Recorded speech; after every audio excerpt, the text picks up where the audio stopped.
नमस्कार, आप देख रहे हैं रीड न्यूज और मैं हूं आपके साथ वैशाली। बड़ी खबर अंबा जोगाई से तहसीलदार विलास तरंगे पर भ्रष्टाचार और सत्ता के दुरुपयोग के गंभीर आरोप लगे हैं। महिला एवं बाल सुरक्षा रूपम फाउंडेशन की अध्यक्ष प्रियंका बांबरे ने यह खुलासा किया है। आरोप है कि तहसीलदार ने अपने पद का दुरुपयोग करते हुए कई मामलों में नियमों की अनदेखी की, प्रकरण दबाए और जांच में बाधा डाली। इस मामले में स्थानीय सामाजिक संगठन और पीड़ित पक्ष लगातार कार्यवाही की मांग कर रहे हैं। अब देखना होगा कि प्रशासन इन गंभीर आरोपों पर क्या कदम उठाता है। नमस्कार, मी प्रिया झांबरे, महाराष्ट्र कार्यकारी अध्यक्ष NP महिला व बाल सुरक्षा कल्याण फाउंडेशन महाराष्ट्र।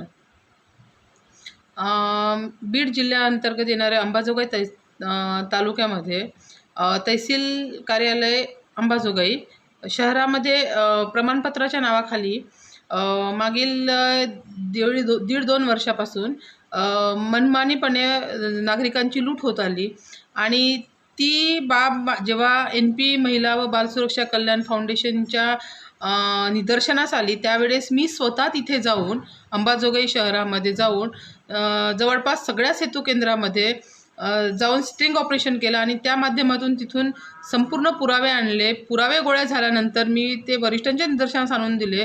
त्यावेळेस असं कळलं की तिथे खरोखरच भ्रष्टाचार आहे आणि सचिन अंजान नावाचा व्यक्ती हा शासकीय कार्यालयीन लॉग इन ID जी आहे ती वापरून तहसील कार्यालयामध्ये तहसीलदार विलास तरंगे यांना भ्रष्टाचारात सहकार्य करत होते। ते प्रमाणपत्राच्या नावाखाली जनतेची लूट करत होते आणि त्याचा पैसा तहसीलदार यांच्या खिशात जात आहे।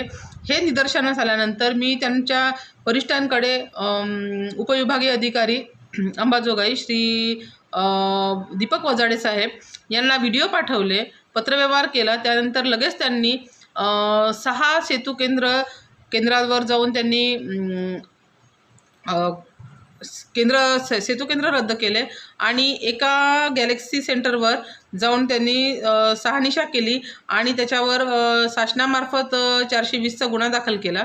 फौजदारी गुन्हे दाखल झाल्यानंतर ते प्रकरण तिथेच नाही थांबलं, तर अंबाजोगाईचे तहसीलदार तरंगे यांचे अनेक प्रकरण असे समोर आले।